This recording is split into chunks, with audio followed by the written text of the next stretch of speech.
Bismillahirrahmanirrahim. Assalamualaikum warahmatullahi wabarakatuh. Kita jumpa lagi dengan Bu Aris. Pada kesempatan kali ini kita akan bahas terkait dengan metode penilaian untuk pasien dengan gangguan ginjal. Dalam hal metode penilaian untuk pasien dengan gangguan ginjal, kita akan bahas satu persatu mulai dari tinjauan evaluasi gangguan ginjal, di mana untuk tinjauan evaluasi gangguan ginjal kita akan bahas terlebih dahulu terkait dengan definisi dan gejala gangguan ginjal. Untuk definisi dan gejala gangguan ginjal, kita itu mengarah kepada adanya gejala-gejala yang ditimbulkan pasien dengan gangguan ginjal, di antaranya adalah terkait dengan nyeri pinggang, masalah buang air kecil, hematuri, dan juga pembengkakan. Untuk nyeri pinggang, di sini biasanya pada pasien dengan gangguan ginjal itu akan terjadi nyeri pada area pinggang atau punggung bawah yang sering menjadi tanda awal adanya masalah pada ginjal.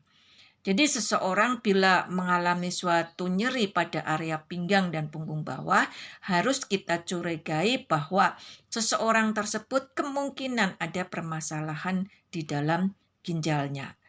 Dalam hal masalah buang air kecil, ini biasanya akan menandakan suatu gejala seperti ada frekuensi buang air kecil yang meningkat, ataupun BAK-nya sering, kemudian ada rasa nyeri saat berkemih, atau ada perubahan volume dan juga warna urin yang dapat menandakan gangguan fungsi ginjal. Dalam hal rasa nyeri saat berkemih, ini orang sering mengatakan kalau orang awam adalah biasanya terjadi anyang-anyangan. Kemudian ada perubahan volume. Perubahan volume di sini maksudnya adalah ketika kencing itu yang keluar air seninya ataupun urinnya itu adalah sedikit sehingga orang menjadikan tidak tuntas di dalam kencingnya. Kemudian dalam hal warna urin yang normal itu adalah kuningnya kuning khas. Ini menandakan bahwa seseorang itu mempunyai hal untuk warna urinnya yang normal. Tapi kalau orang dengan berkencing justru air seninya itu adalah jernih, ini kita harus melakukan suatu pencurigaan terhadap orang tersebut. Apakah orang tersebut itu ada permasalahan di dalam gangguan ginjalnya atau tidak? Kemudian juga tidak kalah pentingnya saat berkemih itu adalah harus diperhatikan terkait dengan adanya buih ataupun busa ya seperti gelembung-gelembung. Ini adalah merupakan indikasi bahwa seseorang itu mengalami gangguan ataupun permasalahan di dalam ginjalnya. Gangguan ataupun gejala yang lain yang ditimbulkan pada pasien dengan gangguan ginjal diantaranya adalah hematuri. Untuk hematuri ini biasanya disebabkan karena adanya darah di dalam urin yang dapat terlihat mungkin warnanya adalah merah muda, merah atau kecoklatan yang menunjukkan adanya gangguan ginjal atau saluran kemih. Hematuri ini yang paling sering ditemukan itu biasanya pasien mengalami infeksi saluran kemih, misalkan aja adalah ISK yang berulang atau mungkin juga gangguan ginjal seperti adanya batu ginjal. Nah, obstruksi inilah yang memungkinkan pasien itu mengalami adanya hematuri. Gejala gangguan ginjal yang lain yaitu adanya pembengkakan, di mana untuk pembengkakan ini sering adalah adanya penumpukan cairan di kaki atau pergelangan kaki atau wajah akibat ginjal tidak dapat mengeliminasi daripada kelebihan cairan dengan baik. Jadi kalau ada seseorang yang mengalami adanya pembengkakan atau udim di daerah pergelangan kaki ataupun wajah, ini harus kita waspadai. Adakah kemungkinan orang tersebut ada gangguan atau mengalami permasalahan di dalam ginjalnya?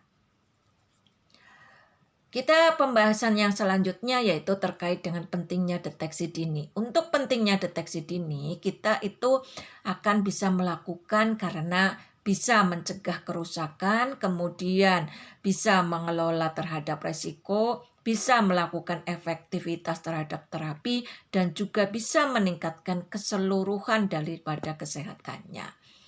Dalam hal pencegahan kerusakan, di sini deteksi dini akan memungkinkan penanganan segera hingga seseorang itu akan bisa dicegah terhadap kerusakan ginjal yang permanen. Jadi untuk pencegahan kerusakan ginjal ini kita lakukan dengan deteksi dini seminimal mungkin untuk bisa mendeteksi terhadap kerusakan ginjal yang sifatnya permanen. Dalam hal pengelolaan resiko, untuk pengelolaan resiko di sini kita akan memastikan apakah kondisi kronis seperti diabetes atau hipertensi tidak semakin merusak fungsi ginjal.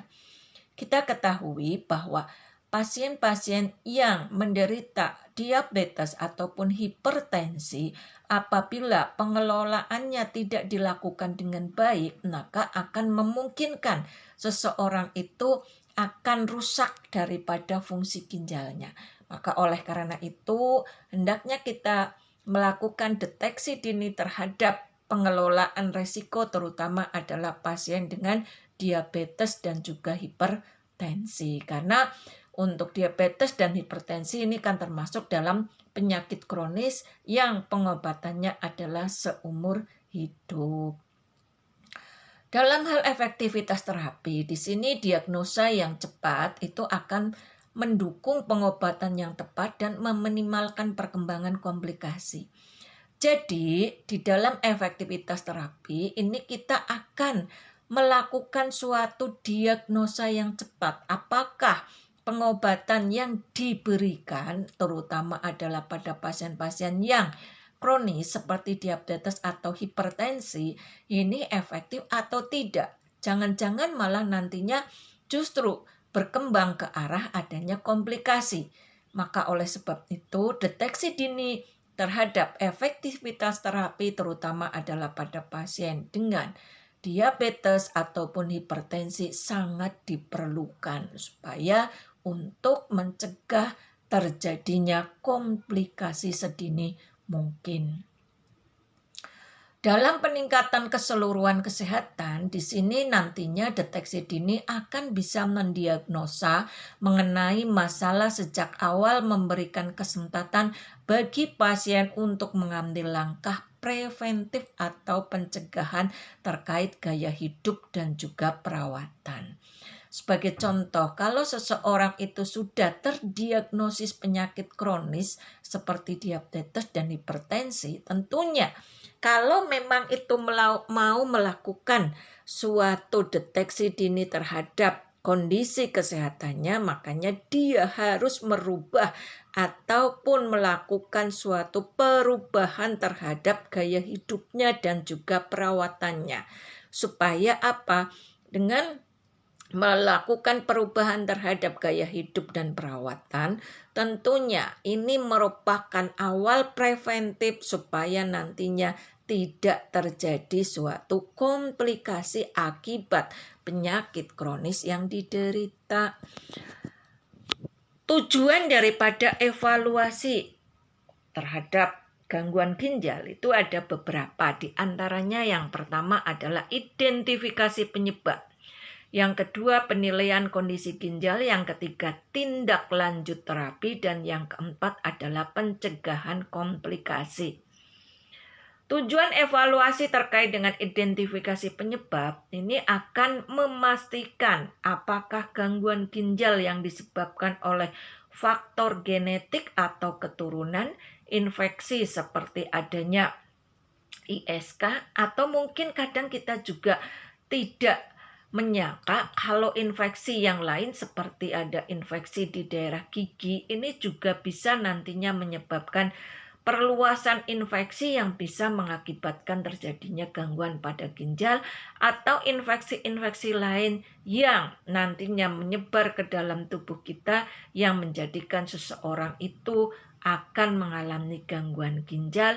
Bahkan mungkin penyakit-penyakit kronis terutama adalah yang beresiko terhadap gangguan ginjal itu adalah pada pasien-pasien resiko tinggi pada diabetes dan juga hipertensi. Tetapi untuk penyakit diabetes ini adalah merupakan faktor yang paling tinggi beresiko terjadinya gagal ginjal.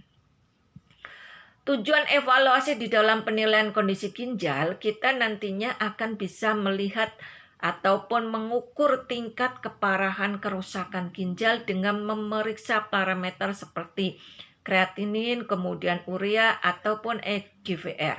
Nah, di sini itu adalah nantinya kita akan melihat apakah terjadi peningkatan ataukah tidak di dalam hasil laboratorium.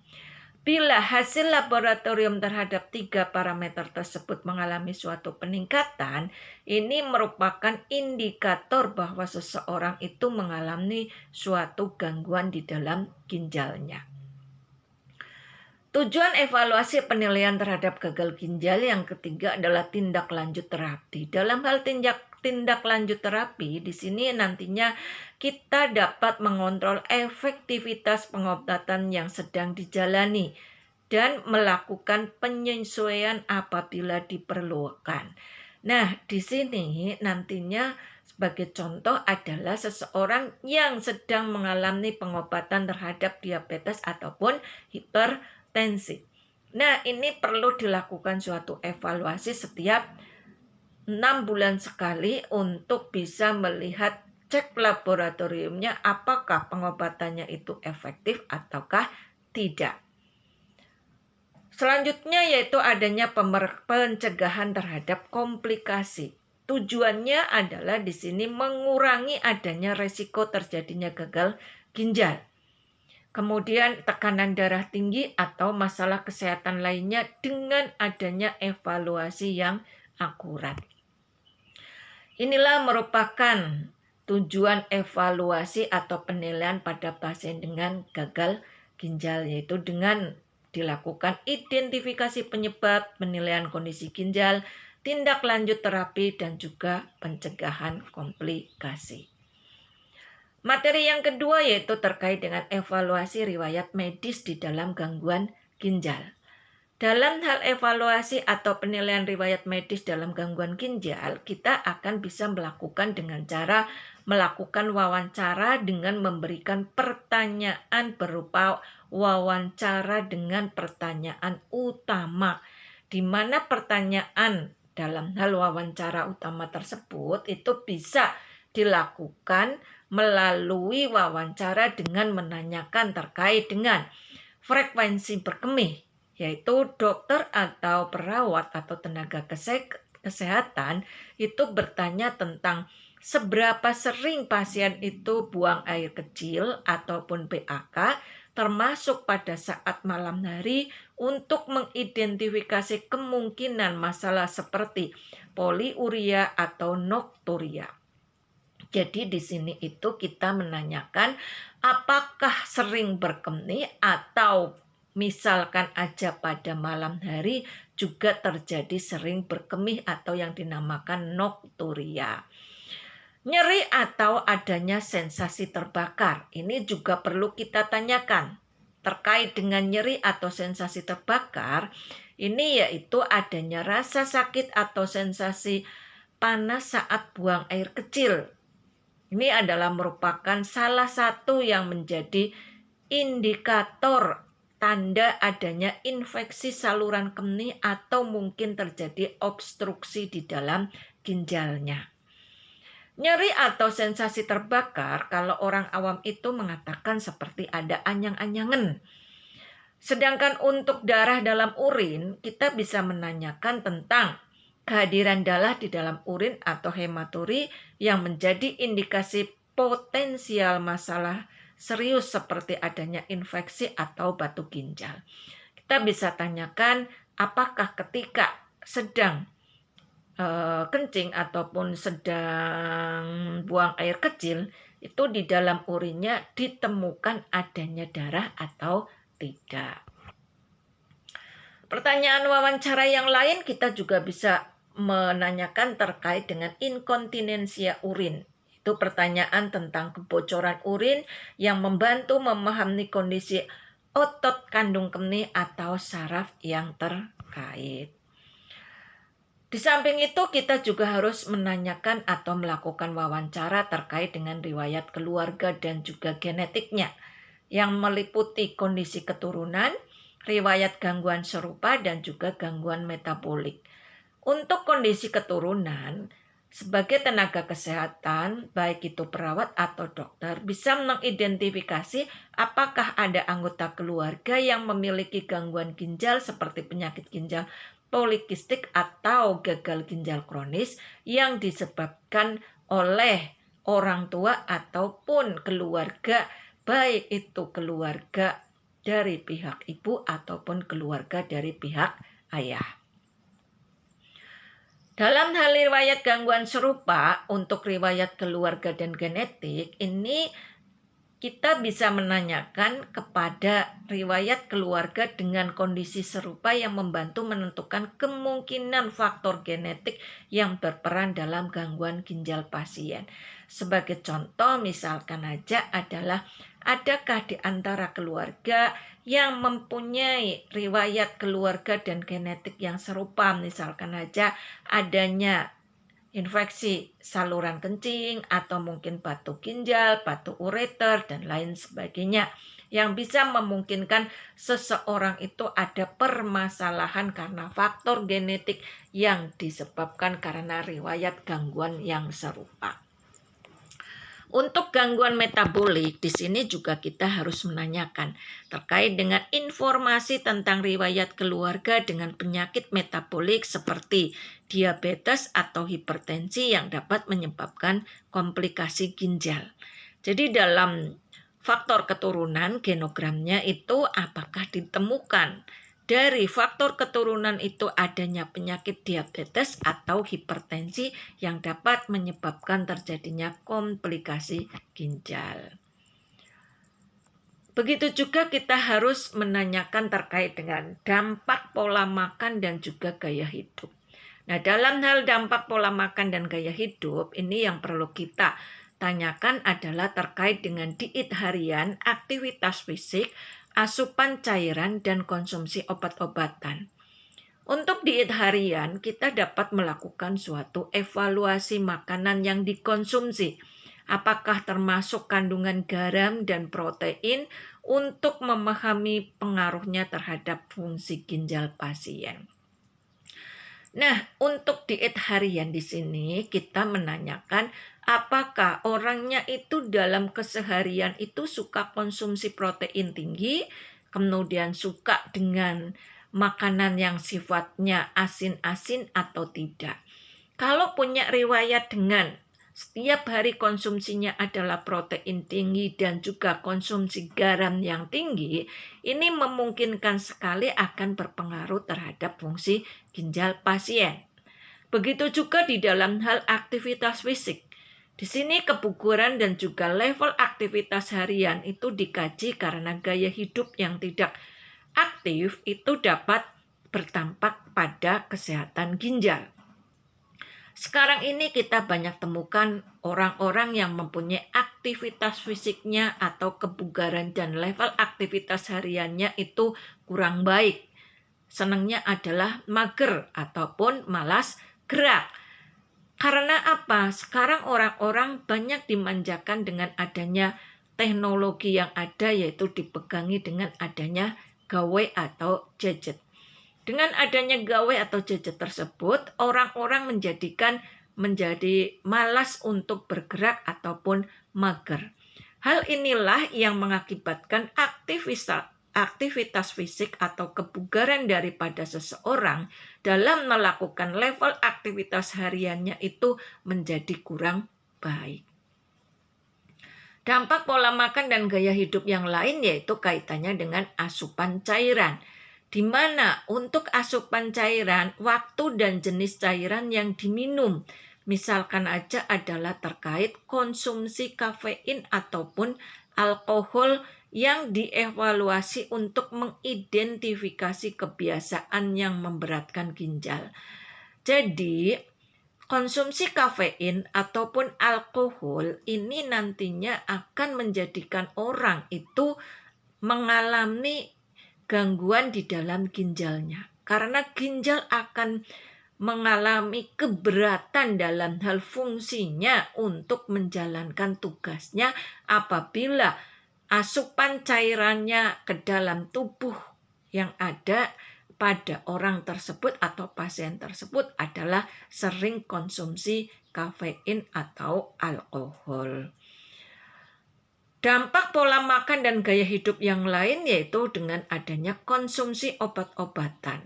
Ini kaitannya dengan perlunya informasi tentang penggunaan obat-obatan resep, kemudian obat bebas, dan juga zat rekreasional yang dapat membebani kinerja ginjal pasien. Misalkan aja orang-orang tersebut adalah termasuk di dalam konsumsi obat beresep. Misalkan aja pada pasien dengan penyakit kronis seperti diabetes dan hipertensi yang memungkinkan konsumsi obat beresep setiap hari. Dia harus konsumsi obat. Oleh karena itu harus bisa nantinya dievaluasi akan dampak dari konsumsi obat tersebut. Begitu juga yang suka konsumsi obat bebas seperti obat-obat warung ya. Misalkan sedikit-dikit minum obat warungan, sedikit-dikit minum obat warungan. Hal inilah yang nantinya akan menjadikan beban kerja ginjal pasien itu semakin meningkat. Kita masuk ke pembahasan yang ketiga yaitu mengenai teknik pemeriksaan fisik. Ada beberapa teknik pemeriksaan fisik yang perlu dilakukan suatu penilaian ataupun evaluasi terkait dengan pasien dengan gagal ginjal. Penilaian pemeriksaan fisik yang pertama adalah terkait dengan palpasi ginjal. Di mana dengan palpasi ginjal kita akan bisa mendeteksi adanya ukuran abnormal, kemudian adanya evaluasi terhadap nyeri dan juga kondisi ginjal apakah termasuk dalam kondisi yang normal atau tidak. Dalam hal deteksi ukuran abnormal, ketika kita melakukan palpasi, maka dokter ataupun tenaga kesehatan akan melakukan meraba pada daerah ginjalnya untuk kanan ataupun kiri supaya nantinya bisa mendeteksi pembesaran yang bisa menunjukkan masalah seperti adanya pembengkakan atau kista. Pada orang normal atau orang dewasa biasanya untuk ginjal kanan dan kiri itu adalah tidak teraba kecuali pada anak-anak yang baru lahir ataupun pada orang-orang yang mengalami misalkan badannya sangat kurus, ini maka ginjal kanan ataupun ginjal kiri apabila kita lakukan palpasi maka akan teraba. Terus dengan palpasi kita juga akan bisa mengevaluasi nyeri, yaitu dengan cara memberikan tekanan yang lembut di daerah panggul atau punggung bawah. Apabila ditemukan nyeri yang muncul ini maka pasien tersebut itu bisa diindikasikan atau dapat menunjukkan adanya suatu infeksi atau cedera pada ginjalnya. Dan bila kita lakukan palpasi kok ternyata kondisi ginjal itu tidak teraba, maka orang tersebut itu bisa dinyatakan mengalami kondisi yang normal. Jadi pada keadaan seperti ini bisa dikatakan bahwa pasien tersebut dalam kondisi sehat. Kalau pasiennya itu ditemukan adanya pembesaran pada daerah ginjal, maka dipastikan bahwa orang tersebut itu mengalami gangguan pada kondisi ginjalnya. Terus pada pemeriksaan perut yang perlu kita perhatikan yaitu terkait dengan adanya identifikasi kepenuhan kandung kemih, prosedur mengetuk dengan tekanan, dan kaitannya dengan kebiasaan buang air kecil. Dalam hal identifikasi kepenuhan kandung kemih, tenaga kesehatan atau dokter ini dapat memeriksa perut bagian bawah untuk mendeteksi kandung kemih yang penuh akibat kesulitan buang air kecil. Jadi kalau kita periksa bagian perut ya, terutama adalah di bagian bawah atau di bagian kandung kemihnya, maka pasien tersebut akan mengalami peningkatan daripada lingkar perutnya ataupun perutnya membesar, kelihatan tegang di bagian kandung kemihnya. Maka ini mengindikasikan bahwa ada kepenuhan di dalam kandung kemih. Nah, ini kemungkinan sebagai akibat kesulitan dari buang air kecil yang sebagai indikasi adanya permasalahan di dalam ginjal. Pemeriksaan perut juga nantinya bisa dilakukan dengan cara mengetuk dengan tekanan. Nah, prosedur mengetuk dengan tekanan kita lakukan dengan cara ketukan yang lembut pada perut bagian bawah sehingga akan dapat membantu mengidentifikasi adanya masalah dengan aliran urin atau obstruksi saluran kemih. Bila kita lakukan suatu pengetukan dengan lembut di daerah perut bagian bawah, pasien menyatakan adanya nyeri, berarti ada kemungkinan ada permasalahan di dalam aliran urin ataupun obstruksi saluran kemih. Selanjutnya dalam hal pemeriksaan perut, kita kaitkan dengan adanya kebiasaan buang air kecil. Jadi saat wawancara tadi yang kita lakukan, kita kaitkan dengan saat kita melakukan pemeriksaan perut. Apabila kita evaluasi dan kita gabungkan dengan hasil tanya jawab ataupun wawancara terkait dengan pola buang air kecil untuk mendapatkan gambaran yang lebih jelas, maka dapat kita simpulkan kalau hasil wawancara dinyatakan dia ada kesulitan di dalam buang air kecilnya, kemudian di bagian perut juga kita temukan ada pembesaran atau ada kepenuhan di dalam kandung kemihnya, ini bahwa jelas ada kaitannya dengan kebiasaan buang air kecil. Hal inilah yang menjadikan nantinya deteksi kita terhadap masalah ginjal. Dalam hal penilaian nyeri punggung, kita juga harus melakukan pemeriksaan fisik. Di antaranya kita akan bisa nantinya menilai mengenai lokasi nyeri, kemudian tekanan pada titik tertentu, dan juga adanya koneksi gejala lain. Dalam hal lokasi nyeri, ini dokter atau tenaga kesehatan bisa memberikan pertanyaan dan juga mengevaluasi terkait dengan nyeri di daerah panggul ataupun bagian samping atau di punggung bawah, untuk mencari petunjuk masalah ginjal. Seperti misalkan aja adalah adanya infeksi saluran kemih yang berulang ataupun juga bisa terjadi batu ginjal. Dalam hal tekanan pada titik tertentu, di sini kita bisa menggunakan tekanan dengan lembut di area punggung bawah yang dapat membantu mengidentifikasi pembengkakan atau ketegangan otot yang disebabkan oleh masalah ginjal. Jadi kalau kita tekan dengan lembut pada daerah punggung bawah, kok ditemukan adanya suatu kemungkinan mungkin pembengkakan atau ketegangan otot, maka sudah barang tentu kita akan bisa menentukan bahwa ini kemungkinan ada masalah di dalam ginjal pasien.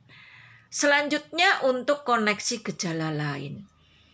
Nyeri ini sering dikaitkan dengan adanya gejala lain seperti nyeri saat buang air kecil atau mungkin adanya darah di dalam urin. Jadi ketika kita kaitkan dengan gejala lain, kita tanyakan saat wawancara, kok benar pasiennya itu mengalami nyeri saat buang air kecil atau ada darah dalam urin sehingga akan mengakibatkan nyerinya menjalar sampai ke daerah punggung atau pinggang. Ini jelas ada koneksi gejala lain yang ditimbulkan sebagai manifestasi terjadinya gejala gagal ginjal. Tidak kalah pentingnya kita akan bahas terkait dengan tes laboratorium dan juga diagnostik. Dalam tes laboratorium dan diagnostik kita akan bahas satu persatu mulai dari tes darah.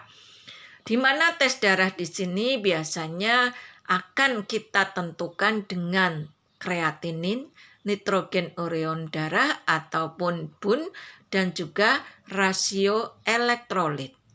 Kreatinin ini akan menunjukkan bila di dalam laboratoriumnya hasil kreatininnya itu dalam darah mengalami suatu peningkatan, maka akan dijadikan suatu hal yang sifatnya waspada. Kenapa waspada? Karena dengan adanya kreatinin di dalam darah ini dapat mengukur adanya hal untuk menilai efisiensi ginjal di dalam hal menyaring limbah metabolik. Dengan adanya kadar kreatinin yang meningkat, maka menandakan bahwa di dalam ginjal itu tidak bisa menyaring limbah metabolik dengan baik. Inilah yang menjadikan pertanda bahwa kemungkinan terjadi kerusakan ginjal. Untuk nitrogen urea darah ataupun BUN di sini akan menilai konsentrasi urea sebagai indikator fungsi daripada ginjal. Dengan adanya peningkatan BUN ini menunjukkan bahwa adanya gangguan di dalam proses filtrasi. Di dalam ginjal itu kan ada proses filtrasi, di mana filtrasi ini menunjukkan adanya fungsi daripada ginjal tersebut. Kalau sudah terjadi penurunan di dalam filtrasi ginjal, berarti menandakan fungsi ginjalnya terganggu. Tes darah yang selanjutnya adalah rasio elektrolit. Ini adalah untuk memeriksa kadar elektrolit seperti kalium dan natrium untuk mendeteksi ketidakseimbangan akibat daripada disfungsi ginjal. Jadi kalau ginjal kita tidak bisa berfungsi dengan baik, berarti nanti ada masalah di dalam kalium dan natriumnya di dalam darah. Kita bahas satu persatu terkait dengan tes laboratorium, di mana untuk kreatinin serum ini adalah fungsinya untuk mengukur zat sisa metabolik otot yang disaring di dalam ginjal. Sebagaimana untuk nilai normalnya pada pria adalah sekitar 0,74 sampai dengan 1,35 mg per desiliter. Untuk wanita adalah 0,59 sampai dengan 1,04 mg per desiliter, di mana kadar kreatinin serum di atas apabila normal berarti menunjukkan tidak adanya gangguan fungsi ginjal. Kalau kadar kreatinin serumnya meningkat atau di atas normal, maka ini adalah sebagai tanda menunjukkan adanya gangguan fungsi ginjal. Bagaimana untuk blood urea nitrogen ataupun BUN? BUN ini berfungsi untuk mengukur kadar ureum di dalam darah. Untuk kadar nilai normalnya, anak-anak itu usia 1 sampai dengan 17 tahun adalah kisaran 7 sampai 20 mg per desiliter. Pada orang dewasa adalah 8 sampai 24 mg per desiliter. Pada wanita dewasa adalah 6 sampai 21 mg per desiliter, di mana apabila ditemukan kadar yang tinggi pada pun ini akan menunjukkan adanya gagal ginjal. Tes laboratorium darah yang lainnya yaitu adanya estimasi terhadap glomerulofiltrasi rate atau EGFR. Nah, ini fungsinya adalah untuk memperkirakan seberapa baik ginjal itu bisa menyaring darah. EGFR ini adalah untuk normalnya kurang lebih adalah sama dengan 90 ml per min per 1,73 meter kubik sebagai fungsi ginjal yang normal. EGFR bila ditemukan nilainya kurang dari 60, ini adalah menunjukkan adanya gangguan di dalam fungsi ginjalnya. Berarti ginjalnya itu tidak bisa menyaring darah dengan baik. Nilai laboratorium yang lain untuk tes darah yang perlu diperhatikan adalah creatinine clearance. Creatinine clearance ini akan membandingkan kadar kreatinin urin dan juga darah. Untuk nilai normalnya, pria 19-75 tahun adalah sekitar 77-160 ml per min per 1,73 meter kubik. Untuk wanita adalah 56 sampai dengan 161 ml per min per 1,73 mm kubik yang bervariasi menurut rentang usia. Jadi kalau creatinine clearance pada pria kurang dari 160 berarti pada usia dewasa pria tersebut creatinine clearance-nya adalah normal. Bila pada wanita adalah lebih dari 161,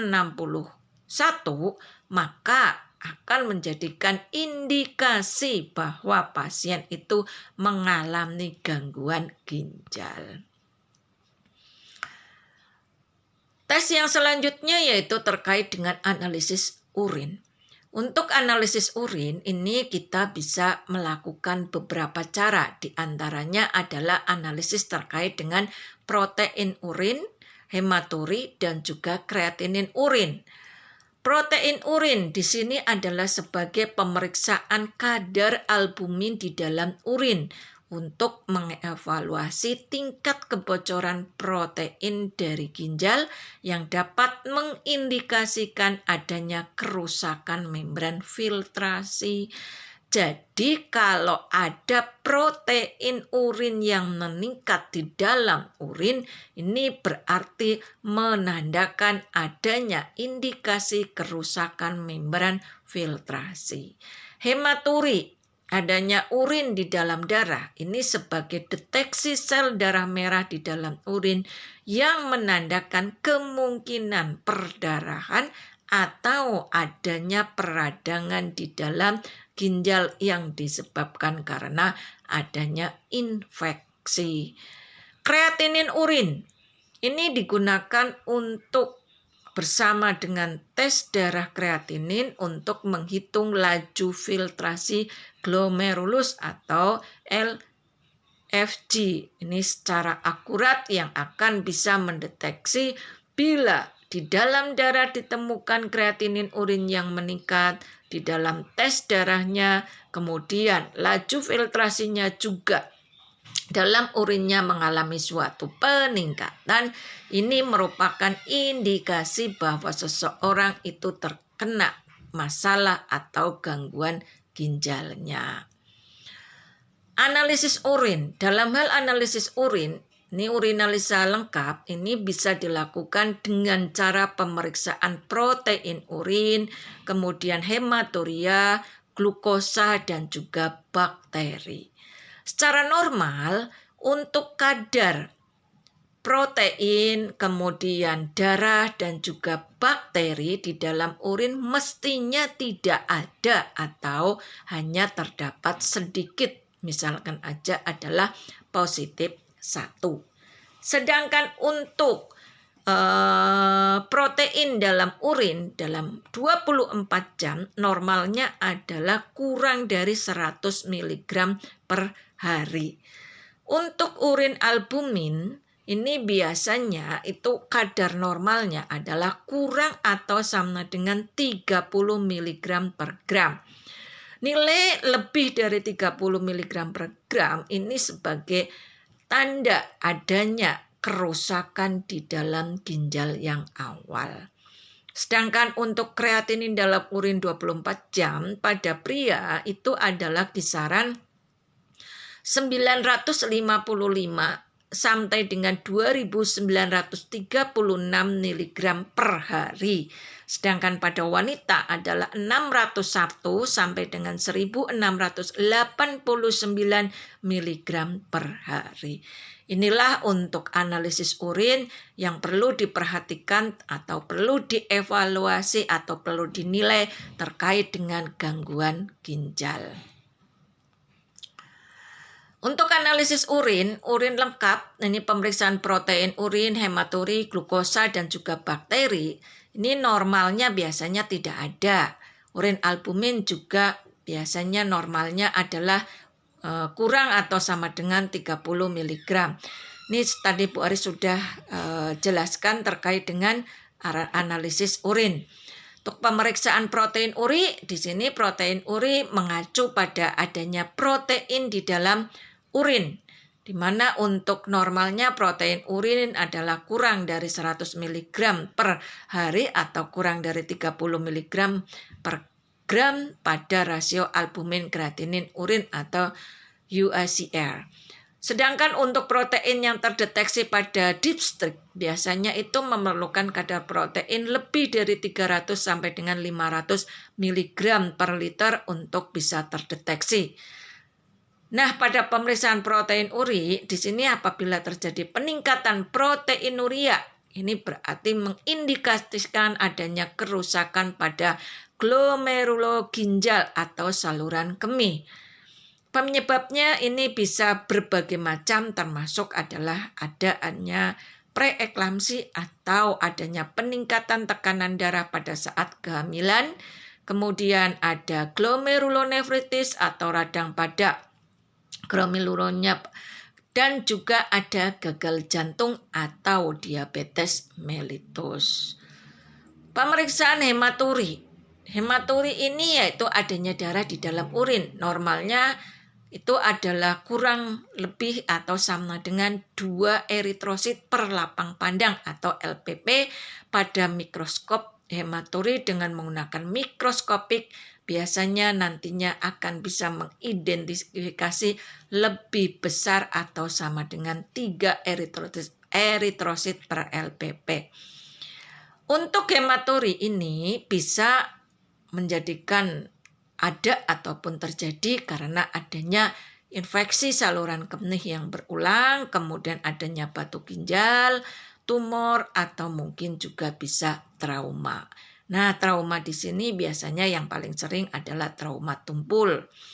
Untuk hematuri mikroskopik, tanpa adanya gejala, ini perlu dilakukan suatu evaluasi lanjutan karena bisa menandakan adanya penyakit ginjal. Pemeriksaan glukosa. Untuk yang normal di dalam urin adalah tidak ada glukosa yang terdeteksi di dalam urin. Untuk glukosuria ini biasanya ditemukan jika kadar glukosa darah ini melebihi ambang ginjal sekitar 180 mg per desiliter. Sebagai penyebab utama glukosuria itu biasanya adalah karena faktor penyakit diabetes. Glukosa di dalam urin juga bisa meningkat pada kehamilan atau mungkin sindrom Cushing. Jadi pada beberapa penyakit ini juga bisa terjadinya peningkatan glukosa di dalam urin. Pemeriksaan yang selanjutnya adalah terkait dengan bakteri dan infeksi. Untuk normalnya urin steril tanpa adanya bakteri. Positif bakteri ini biasanya akan menjadikan penyerta bahwa adanya leukosit, esterasa, dan juga nitrit positif yang mengindikasikan adanya infeksi saluran kemih. Untuk jumlah bakteri yang signifikan ini sebagai penanda bahwa adanya infeksi yang memerlukan terapi antibiotik. Terus untuk selanjutnya adalah terkait dengan studi pencitraan. Untuk studi pencitraan ini bisa dengan cara USG ginjal, CT scan dan juga MRI dan juga radionuklida. USG ginjal ini adalah mensimulasikan ukuran, bentuk, dan juga struktur ginjal untuk mendeteksi kelainan seperti adanya kista atau tumor.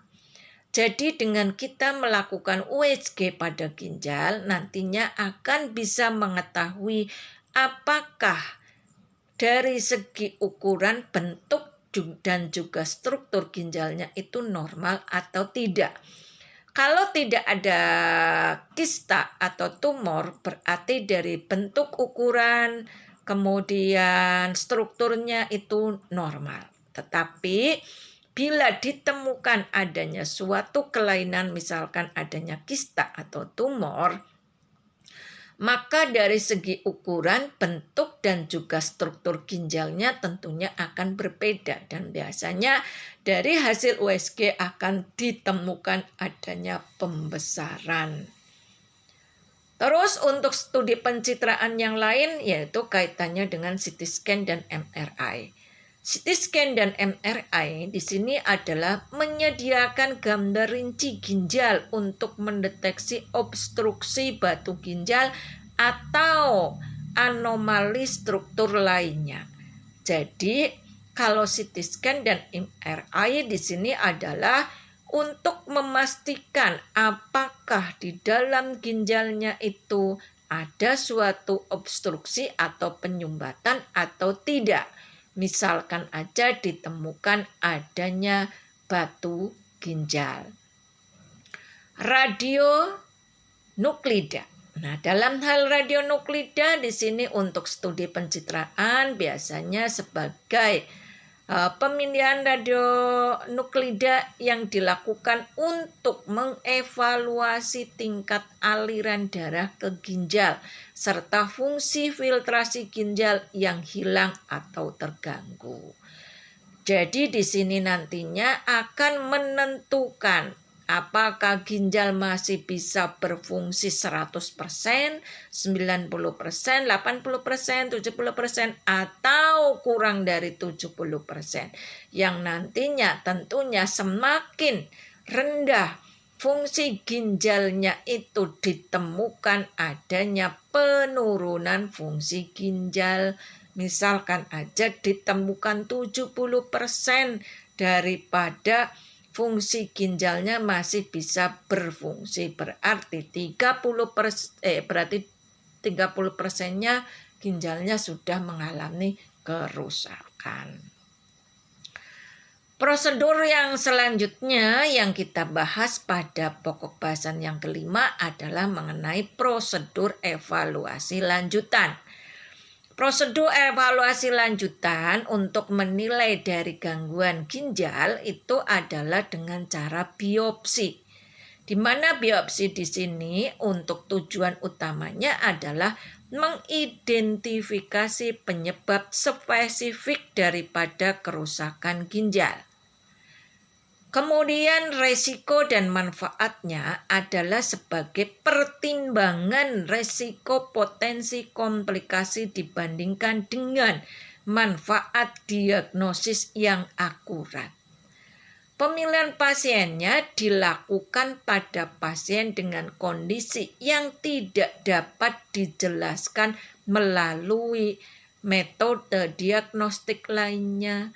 Misalkan aja dengan pemeriksaan laboratorium darah, pemeriksaan laboratorium urin, pemeriksaan dengan studi pencitraan, kok ternyata tidak ditemukan suatu kelainan, tetapi pada pasiennya ada keluhan yang mengarah kepada gangguan ginjal, maka bisa dilakukan dengan cara biopsi. Selanjutnya yaitu tes urodinamik. Tes urodinamik ini adalah untuk menganalisis fungsi kandung kemih, pengukuran tekanan, dan juga diagnosa inkontinensia. Analisis fungsi kandung kemih dalam tes urodinamik ini adalah mempelajari terkait dengan kemampuan kandung kemih untuk menampung dan mengeluarkan urin secara efisien yang seringkali terpengaruh pada pasien dengan gangguan ginjal. Dalam hal menampung dan mengeluarkan urin secara efisien di sini adalah terkait dengan kemampuan fungsi kandung kemih adalah terkait dengan refleks miksi atau refleks untuk berkemih. Di mana kalau sudah lebih dari 350 terisi kandung kemihnya berarti ada refleks miksi atau refleks berkemih. Pengukuran tekanan. Tes urodinamik di sini bisa juga digunakan untuk melakukan pengukuran tekanan, di mana di sini nantinya digunakan dengan sensor tekanan yang ditempatkan di kandung kemih atau rektum. Nah, tes ini itu akan mengukur tekanan saat kandung kemih diisi dan dikosongkan untuk mendeteksi adanya suatu kelainan. Misalkan aja, kandung kemih kita isikan dengan volumenya adalah 350 sampai dengan 400 ml.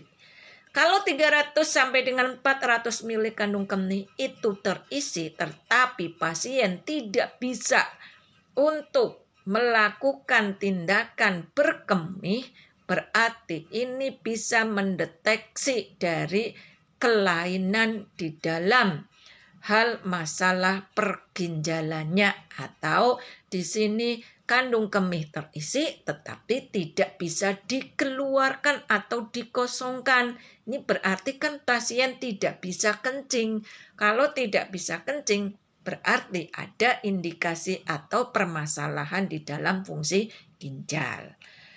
Untuk diagnosis inkontinensia, tes urodinamik ini bermanfaat dalam mengidentifikasi penyebab kebocoran urin atau kesulitan di dalam buang air kecil, di mana nantinya yang dapat menunjukkan adanya kondisi medis lain seperti adanya disfungsi di dalam neuromuskuler ataupun terjadi obstruksi.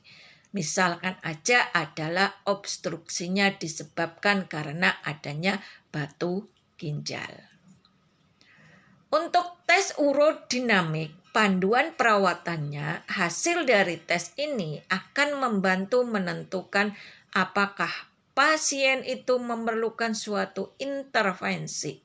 Misalkan aja diperlukan adanya suatu operasi, terapi obat, atau mungkin diuretik yang diberikan, atau juga bisa dilakukan suatu rehabilitasi panggul.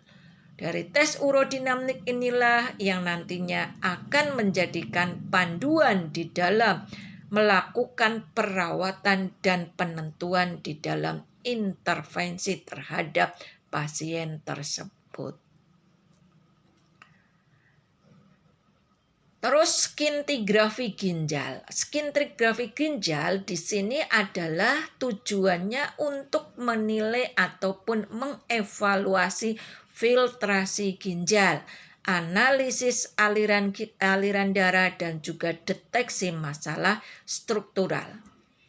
Evaluasi filtrasi ginjal di sini kita lakukan dengan cara melakukan pemeriksaan skintigrafi ginjal menggunakan zat radioaktif untuk menilai kemampuan penyaringan ginjal dan mendiagnosa gangguan yang mempengaruhi fungsinya.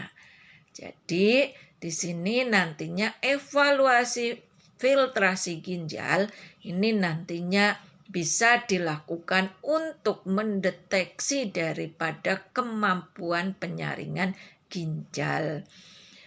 Analisis aliran darah. Nah, tes ini dapat mengidentifikasi penurunan aliran darah akibat adanya penyumbatan atau penyempitan pembuluh darah serta mendeteksi adanya hipertensi renovaskuler. Jadi, kalau adanya sumbatan atau mungkin adanya penyempitan pembuluh darah yang sering disebabkan karena adanya gangguan kardiovaskuler atau mungkin karena adanya hipertensi, di sini bisa nantinya dilakukan dengan analisis aliran darah. Dalam hal deteksi masalah struktural, ini skintigrafi juga akan membantu mendeteksi mengenai anomali seperti adanya tumor, kista, abses, atau juga adanya kelainan ukuran dan juga bentuk ginjal lainnya. Termasuk di sini adalah adanya ginjal dari akibat transplantasi atau transplantasi ginjal. Ini juga bisa dilakukan deteksi dengan adanya skintigrafi ginjal yang bisa dilakukan untuk mendeteksi terkait dengan masalah strukturalnya. Skintigrafi juga perlu dilakukan untuk pemantauan terhadap terapi. Nah, hal ini dilakukan dengan mengukur waktu penyerapan dan juga pelepasan zat radioaktif oleh ginjal. Kemudian pemeriksaan ini memungkinkan adanya suatu pemantauan berkala terhadap respon pasien terhadap perawatan atau terapi tertentu. Jadi misalkan pasiennya sedang mengalami suatu pengobatan atau terapi tertentu, ini juga bisa dilakukan dengan pemantauan terapi melalui skintigrafi ginjal. Bagaimanakah untuk interpretasi hasil di dalam evaluasi untuk penilaian gagal ginjal atau pasien yang mengalami gagal ginjal? Pertama, dari integrasi riwayat medis. Kita lihat dari gejala utamanya, kemudian pola kebiasaan, riwayat medis, dan juga infeksi atau prosedur yang dilakukan. Dari gejala utama, kita akan memperhatikan mengenai gejala-gejala seperti adanya perubahan frekuensi urinari, misalkan aja menjadi sering kencing atau bahkan tidak bisa berkencing, nyeri saat buang air kecil, atau terdapat darah di dalam urin sebagai petunjuk awal gangguan di dalam ginjal. Kemudian pola kebiasaan. Pola kebiasaan di sini kaitannya dengan gaya hidup, yaitu mengidentifikasi faktor gaya hidup seperti konsumsi alkohol, kemudian tembakau, atau zat-zat terlarang yang dapat mempengaruhi kesehatan ginjal. Riwayat medis ini mempertimbangkan adanya informasi mengenai gangguan medis sebelumnya, misalkan penggunaan obat-obat tertentu seperti pada pasien-pasien dengan diabetes ataupun hipertensi, dan kondisi keturunan dalam keluarga yang berhubungan dengan ginjal, misalkan adanya riwayat gagal ginjal di dalam keluarga, batu ginjal, infeksi saluran kemih, dan juga lain-lainnya infeksi-infeksi yang menyebabkan terkait dengan gangguan ginjal. Infeksi atau prosedur di sini yang menghubungkan riwayat infeksi saluran kemih, prosedur medis misalkan aja adalah adanya perlu dipasang kateter atau mungkin adanya operasi yang pernah dilakukan dengan kemungkinan gangguan ginjal pada saat ini, sehingga ini yang perlu kita lakukan suatu evaluasi terkait dengan integrasi riwayat medis. Ada 4 yang perlu kita lakukan penilaian, yaitu terkait dengan gejala utama, pola kebiasaan, riwayat medis, dan juga infeksi ataupun prosedur pengobatan. Selanjutnya, kita akan mengidentifikasi mengenai pola disfungsi ginjal. Di sini kita juga bisa menilai terkait dengan lokasi nyeri dan frekuensi urinari. Lokasi nyeri ini menilai mengenai nyeri di area tertentu, misalnya punggung bagian bawah atau bagian panggul, untuk menentukan apakah ginjal atau kandung kemih atau saluran kemih lainnya yang terlibat. Dalam hal frekuensi urinari, ini menganalisis mengenai pola saluran poliuri, misalkan berkemih berlebihan, oliguri atau berkemih sedikit, nokturi atau lebih banyak buang air kecil pada malam hari. Inilah yang menjadikan sebagai tanda dari mekanisme disfungsi ginjal. Kemudian mengidentifikasi pola disfungsi ginjal dengan adanya kualitas urin dan ketidaksanggupan. Untuk kualitas urin ini kita bisa melakukan pemeriksaan dengan melihat warna atau adanya darah di dalam urin untuk mengidentifikasi gangguan seperti adanya hematuri atau infeksi. Ketidaksanggupan di sini kita memahami adanya kesulitan seperti inkontinensia atau aliran urin yang terhenti untuk mendeteksi penyumbatan atau gangguan mekanis yang lainnya. Untuk pengkajian di dalam gagal ginjal akut, ini kita bisa melihat ada beberapa yang perlu kita kaji atau kita nilai terkait dengan adanya keletihan, kelemahan, malaise, kemudian adanya hipertensi atau hipotensi, disritmia jantung, udim jaringan umum dan peningkatan berat badan, pucat, kecenderungan perdarahan, adanya perubahan pola berkemih, misalkan aja adanya poliuri, peningkatan frekuensi, oliguri, disuria, perubahan warna urin, atau mungkin juga bisa terjadi mual, muntah, anoreksia, nyeri ulu hati, sakit kepala, penglihatan kabur, kram otot, kemudian kejang, nafas pendek, takipnu, dipsnu, kusmol, atau juga terjadi nafas yang amonia atau mungkin bisa saja ditemukan adanya edema paru. Ini adalah untuk pengkajian pada gagal ginjal akut yang harus kita nilai supaya nantinya kita akan bisa menentukan kalau ada tanda-tanda ini berarti pasiennya mengalami gagal ginjal akut. Pengkajian atau gagal ginjal akut yang lain juga perlu kita kaji. Di antaranya ada riwayat penyakit polikistik di dalam keluarga, misalkan aja nefritis herediter, kemudian adanya batu urinary, atau juga ada malignansi atau keganasan atau tumor atau kanker.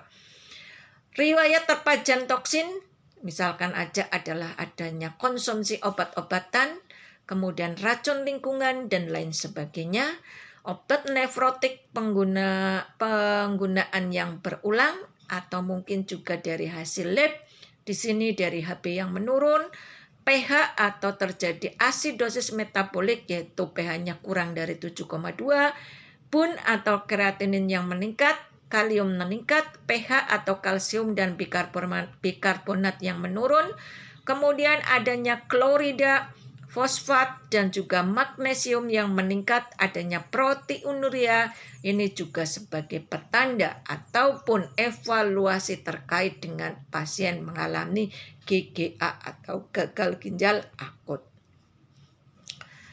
Bagaimana untuk yang gagal ginjal kronik? Untuk tingkatan atau proses gagal ginjal kronik, di sini itu dibagi menjadi 5 tingkatan gagal ginjal kronis, di mana itu ada stage 1, 2, 3, 4, dan 5. Kalau stage 1 ini sudah terjadi kerusakan pada ginjal, maka akan ditemukan adanya protein di dalam urin dengan EGFR yang normal. Kemudian untuk stage 2 atau tingkatan kedua, ini terjadi kerusakan ginjal dan adanya penurunan di dalam EGFR yang sedikit. Kemudian stage 3 adanya kerusakan ginjal dan adanya penurunan EGFR yang moderat. Stage 4 itu adalah adanya kerusakan ginjal dan adanya penurunan EGFR yang parah ya. Sedangkan untuk stage 5 itu adalah adanya gagal ginjal terminal. Ini adalah untuk tingkatan atau bagaimana cara kita menilai seseorang terjadi gagal ginjal kronis. Kriteria penilaian gagal ginjal akut di sini didasarkan kepada kriteria KDIGO, yaitu Kidney Disease Improving Global Outcome, di mana GGA didiagnosis jika terdapat salah satu dari kondisi yang diantaranya adalah 1. Terjadi peningkatan kreatinin serum lebih dari 0,3 mg per desiliter atau 26,5 pmol per liter dalam 48 jam, atau terjadi peningkatan kreatinin serum lebih besar atau sama dengan 1,5 kali dari nilai dasar dalam 7 hari terakhir, atau terjadi volume urin yang kurang atau sama dengan 0,5 ml per kilogram per jam selama minimal 6 jam. Untuk staging gagal ginjal akut ini didasarkan kepada AKIN ataupun Acute Kidney Injury Network, di mana untuk stadium 1 itu kreatinin serum terjadi peningkatan lebih atau sama dengan 0,3 mg per desiliter atau 1,5 sampai dengan 2 kali daripada baseline yang ada. Output urinnya adalah kurang dari 0,5 ml per kilogram per jam selama 6 jam. Sedangkan untuk stadium kedua adanya peningkatan 2-3 kali dari baseline serum yang normal, dalam hal ini kreatinin serumnya. Kemudian output urinnya kurang dari 0,5 ml per kilogram per jam selama 12 jam. Dan untuk stadium 3 terjadi peningkatan lebih dari 3 kali dari baseline atau kreatinin serum atau lebih besar sama dengan 4 mg per desiliter dengan peningkatan minimal 0,5 mg per desiliter, di mana output urinnya kurang dari 0,3 ml per kilogram per jam selama 24 jam atau anuria selama 12 jam. Kriteria penilaian gagal ginjal kronik ini ditandai oleh adanya penurunan ginjal yang progresif selama lebih dari 3 bulan. Biasanya diukur berdasarkan laju filtrasi glomerulus atau EGFR, di mana klasifikasi itu didasarkan EGFR-nya adalah per mililiter per min per 1,73 meter kubik, di mana untuk stadium 1 lebih atau sama dengan 90, stadium 2 adalah 60 sampai 89, stadium 3A 45 sampai dengan 59, stadium 3B 30 sampai 44, stadium 4 adalah 15 sampai 29, sedangkan stadium 5 adalah kurang dari 15. Inilah yang terjadinya gagal ginjal terminal. Demikianlah yang Bu Aris sampaikan terkait dengan evaluasi ataupun penilaian pada pasien dengan gangguan ginjal. Semoga apa yang Bu Aris sampaikan akan menjadikan tambah ilmunya, menjadikan ilmu yang bermanfaat dan meningkatkan pengetahuan. Demikianlah yang Bu Aris bisa sampaikan. Terima kasih atas perhatiannya. Mohon maaf bila ada kesalahan kekurangannya. Billahi taufiq wal hidayah. Assalamualaikum warahmatullahi wabarakatuh.